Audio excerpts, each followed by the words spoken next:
todos y muchas gracias por seguirnos. En esta oportunidad vamos a hablar sobre el tema del Estado peruano. Pero antes de ingresar al tema de lleno, les voy a mencionar un poco sobre la teoría del Estado. Esta teoría nos menciona diversos autores que mencionan concepciones sobre el Estado. Por ejemplo, tenemos a Thomas Hobbes, tenemos a John Locke, tenemos a Rousseau. Son algunos autores que nos mencionan sobre diversas teorías que posee el origen del Estado, para ser precisos. Por ejemplo, encontramos la teoría del contrato social, la teoría del gran Leviatán, desarrollada por Thomas Hobbes. Es más, Thomas Hobbes es considerado como el padre del Estado moderno. También encontramos teorías sobre el Estado autoritario.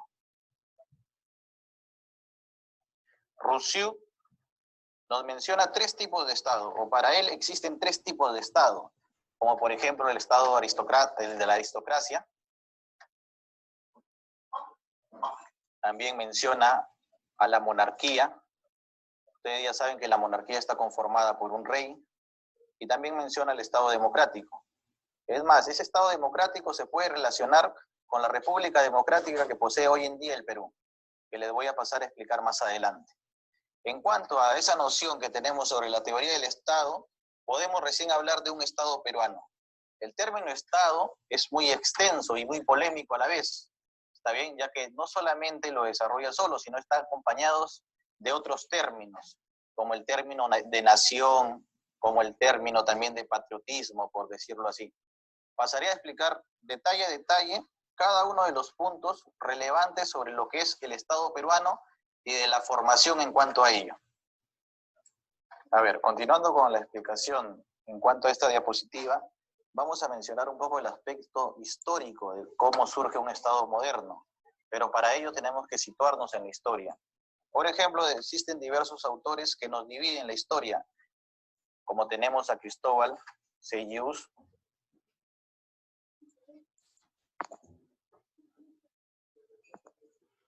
el cual lo divide por edades, como son la Edad Antigua, la Edad Media, la Edad Moderna y la Edad Contemporánea, que es una edad actual. Por otra parte, tenemos otra concepción que se le conoce como la concepción científica, en la cual se encuentra el autor muy conocido, Karl Marx, ¿sí? Este autor nos menciona, o la división la realiza de la siguiente forma: la comunidad primitiva,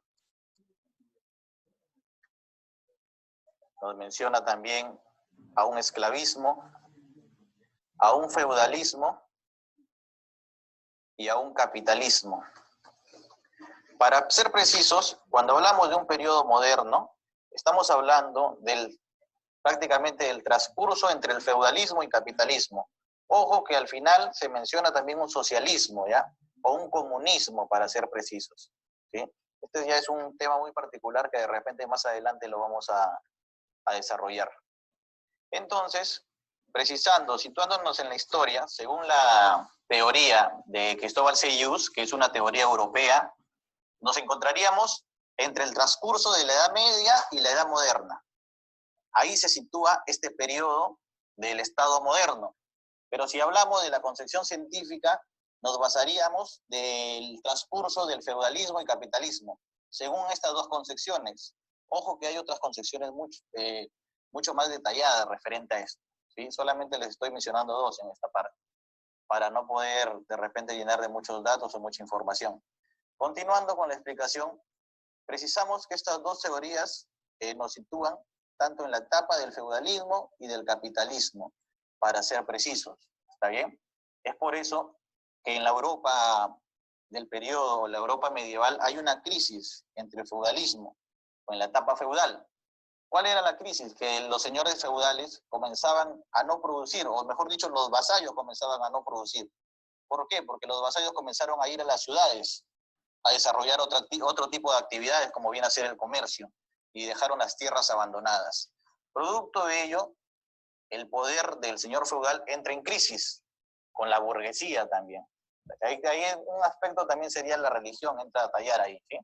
Como bien sabemos nosotros, antiguamente no eran estados, sino eran imperios. Estaban divididos de diversas formas. Como por ejemplo observamos en la imagen el imperio visigodo, encontramos a los ortodoxos, encontramos a los vándalos, a los francos, al imperio romano. Una vez que se comienzan a formar los estados modernos, se comienzan a delimitar los territorios. Eso es lo esencial. ¿Sí? Y hay una autoridad que tiene el poder sobre todos esos territorios, que es considerado, que se le llama el rey. Que se le llama el rey, como lo pueden observar en la diapositiva. Esta persona prácticamente es el poder de toda la monarquía. Él tiene el poder. Cualquier acto que se quería llevar a cabo, siempre le tenían que pedir autorización a él. En todos los casos. ¿Sí? Hablamos de un estado absolutista. ¿Existen en la actualidad monarquías? Sí existen en la actualidad monarquías. Como por ejemplo, algunos recordarán que está el Reino Unido, está también España, algunos estados que son monarcas en la actualidad todavía. Entonces, el rey era la autoridad sólida y fuerte, tenía a cargo un ejército, ¿sí? Entonces, lo primero, o el primer acto que hace el rey es unificar el territorio, para así conformar los países o los estados, que hoy en día conocemos en la actualidad. Comienza a delimitar las fronteras. También centraliza el poder. El poder central es el rey. Él tiene el poder sobre todo el territorio, ¿sí? Pero luego, o más adelante, el rey, al ver que no puede acaparar toda su autoridad, no puede acaparar todo el territorio, o de repente los territorios nuevos que han sido descubiertos, como usted se precisa en este año, o en el lapso de este año, se comienzan a dar los descubrimientos o las famosas expediciones, como por ejemplo el descubrimiento de América en 1492. ¿Está bien? Por ello que los reyes comienzan a mandar algunos funcionarios. ¿Cómo vienen a ser los virreyes en el caso del Perú? Para ser precisos, si comenzamos a explicar el tema del Estado moderno y lo situamos en el Perú, podemos hablar a partir de 1532, que comienzan a llegar los españoles a territorio peruano y comienzan a formar, de repente nos utilizaron sencillamente como extracción de riquezas, ya que ahí se pasaba a otro sistema, como les expliqué en la primera parte. Es una transición del feudalismo hacia el capitalismo. Es por eso que surgen diversos aspectos en cuanto a temas económicos, la acumulación de riquezas, como se le conocía. Entonces, el rey comenzaba a derivar funciones y comienzan a surgir los virreyes, como lo tomamos como ejemplo en el Perú. Luego se comienza a utilizar el término de Estado soberano. Un Estado soberano es aquel Estado que tiene el poder sobre un territorio o un lugar, ¿sí? En la actualidad se puede mencionar que el Estado peruano es soberano también. Continuando con la explicación, pasamos a la siguiente diapositiva. Bueno, en esta parte vamos a explicar tres diferencias entre estos términos que observan ustedes en la diapositiva. Como por ejemplo tenemos el término de nación, como también tenemos el término de Estado y el término de patria. El principal conflicto se va a dar entre estos dos términos, nación y Estado, ¿sí? Para algunos autores, primero es el Estado y luego es la nación, como para otros, primero es la nación y luego es el Estado. En esta clase vamos a precisar que primero es la nación. Está bien, como le digo, hay diversas teorías, pero nosotros vamos a precisar que primero es la nación y luego surge el Estado. ¿Por qué? Porque la nación es el conjunto de personas que se desarrollan en determinado lugar y desarrollan una serie de factores comunes, como por ejemplo puede ser la historia, pueden ser las costumbres, pueden ser un mismo idioma o una misma lengua, por decir, puede ser también el factor religioso. Esas características hacen propias a una nación, ¿sí? Como viene a ser la nación peruana. Una vez que se forma esta nación tiene que ser gobernada o tiene que ser organizada. ¿Y quién se va a cargar de organizar? El Estado. Es por eso que comienzan a surgir los estados, para regular a una nación. ¿Y cómo la regulan? La pueden regular en el aspecto político mediante un gobierno, ¿sí? O la pueden regular mediante el aspecto jurídico, mediante leyes. ¿Qué son las leyes? Las leyes son normas que regulan la conducta de los ciudadanos, ¿sí? Tienen a delimitar algún tipo de factor en cuanto a la acción de los ciudadanos. Por eso que son muy importantes las leyes en los estados. Si no, sencillamente hubiera un desorden total o un caos total. Una vez desarrollados estos dos factores de nación y estado, yo recién voy a desarrollar lo que viene a ser patria o el patriotismo, que viene a ser el enfoque netamente afectivo que sientes tú sobre una tierra natal o adoptiva. Natal en el sentido que te vio nacer, ¿sí? Como ustedes saben, existe la nacionalidad peruana. La nacionalidad peruana uno la puede tener de dos modos. Uno puede ser por sangre, ya que tus padres de repente son peruanos, o otros pueden ser por el tema de territorio, que has nacido en el Perú. Esos dos aspectos son relacionados a la nacionalidad peruana. El patriotismo sencillamente es el término afectivo, ¿sí? Cuando uno desarrolla patria, siente un afecto hacia su nación o hacia su estado. Lo más importante en estos tres términos es el término central, el Estado, ya que tiene el poder absoluto. ¿En qué sentido? Este Estado va a comenzar a estructurarse, como le voy a explicar en la diapositiva posterior que continúa. Este Estado va a comenzar a estructurarse, este Estado va a gozar de un poder soberano, ¿sí? O va a gozar de soberanía, que tiene poder sobre todo su territorio, sea un orden interno o un orden externo de repente, o la seguridad interna o seguridad externa.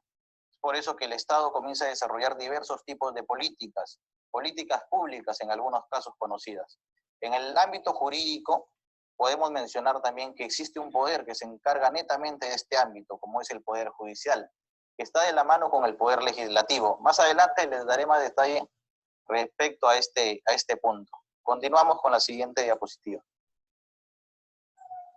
Bueno, en esta diapositiva vamos a explicar todo lo referente al Estado peruano.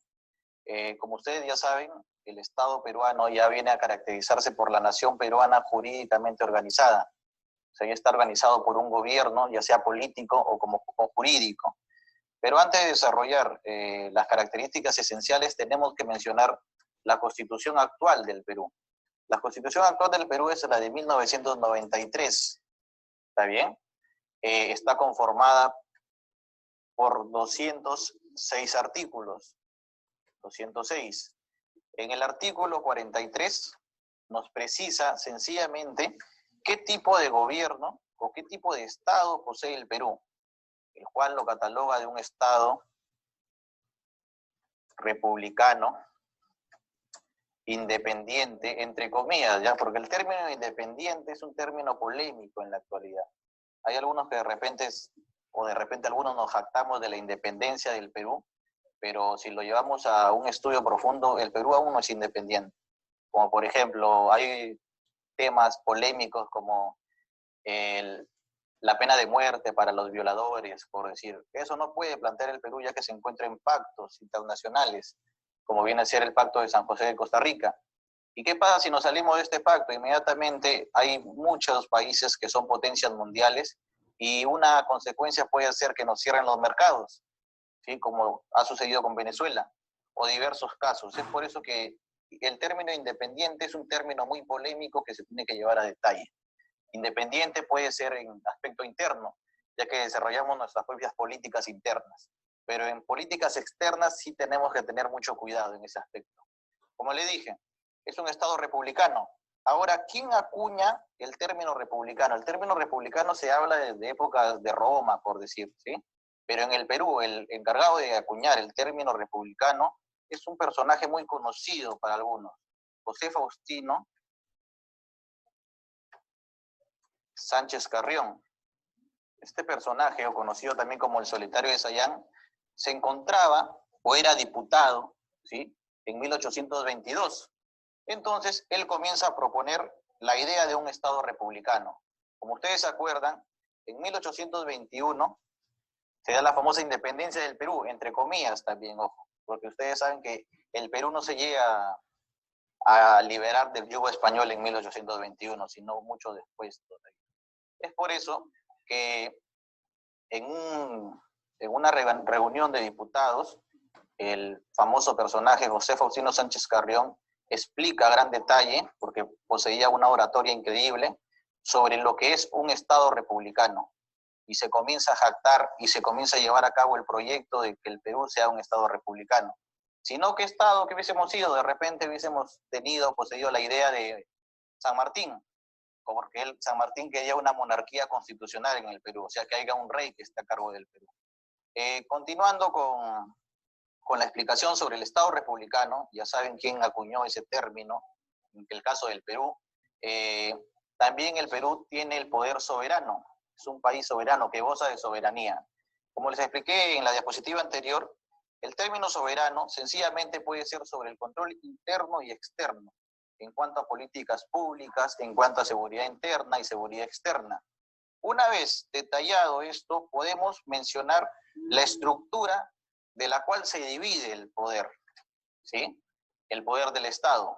La principal es el gobierno, hay un tipo de gobierno, y este gobierno, por lo general, se encuentra en el poder ejecutivo, ¿sí? Los cuales lo conforman el presidente de la República y los ministros. Esta reunión de ellos forma un consejo de ministros. El actual presidente del Consejo de Ministros es esta persona que observamos en pantalla, conocida como Vicente Ceballos. ¿Está bien? Una vez planteado esto, podemos citar el Poder Legislativo, conformado por los 130 congresistas. El Poder Legislativo tiene la función de legislar. ¿En qué sentido? De promulgar leyes, el tema también de realizar proyectos de leyes. Una vez que el proyecto de ley está realizado, se pasa al Poder Ejecutivo para su supervisión, y si de repente no hay ninguna observación, sencillamente se aprueba y se promulga en el Diario El Peruano. Y también tenemos el Poder Judicial. Cuando mencionamos el Poder Judicial, está conformado por jueces y fiscales. Cada poder es muy extenso para explicarlo solamente en una clase, ¿sí? Por ejemplo, tenemos que el Poder Judicial está dividido por juzgados, por cortes superiores, por la famosa Corte Suprema. Continuando con la explicación. A ver, para finalizar, vamos a hablar un poco sobre la soberanía del Estado. La soberanía, en esencia, es el poder que tiene el Estado sobre su territorio. Como ustedes en imágenes, observamos un control interno. Este control interno se puede ver reflejado por la seguridad que tiene que ofrecer el Estado a sus ciudadanos. Como les expliqué en las diapositivas anteriores, el Estado está organizado política y jurídicamente. Jurídicamente mediante normas.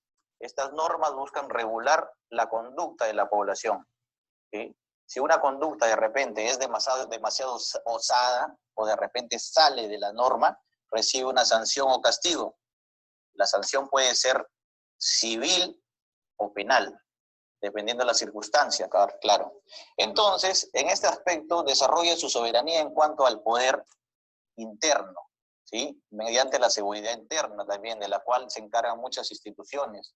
Como ustedes saben, el Estado peruano es un Estado descentralizado que se separa, por decirlo así, en gobiernos, ¿está bien? Gobiernos regionales, gobiernos locales, gobiernos provinciales, para explicarlo así. Entonces, es muy denominador comenzar a hablar del gobierno en este aspecto cuando mencionamos diversos problemas que se sitúan hoy en día en la realidad.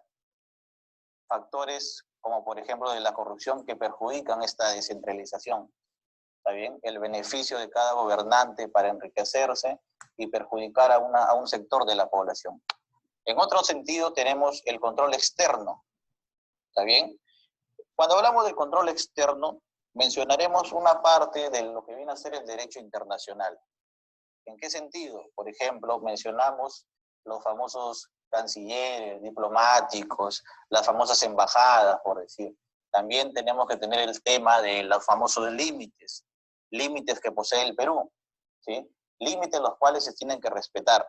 Si una embarcación, si una nave Si de repente algún tipo de transporte quiere ingresar por el Perú sin autorización, el Estado tiene toda la noción para poder interceptar a este transporte, sea un transporte aéreo, sea un transporte terrestre o sea un transporte acuático.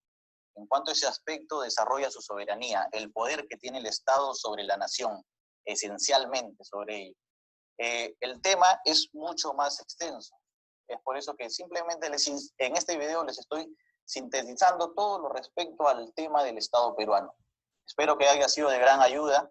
Si es que existe alguna sugerencia, como ustedes saben, son los primeros videos que estamos grabando. El objetivo esencial es reforzar la enseñanza y darnos una visión más amplia sobre lo que es las ciencias sociales. Es por eso que sería de mucha utilidad que nos brinden alguna sugerencia, de repente algún tema por desarrollar o por discutir en algún debate, será muy bien recibido. Con esta parte finalizamos el tema de hoy, que compete a lo que viene a ser Estado soberano. Muchas gracias.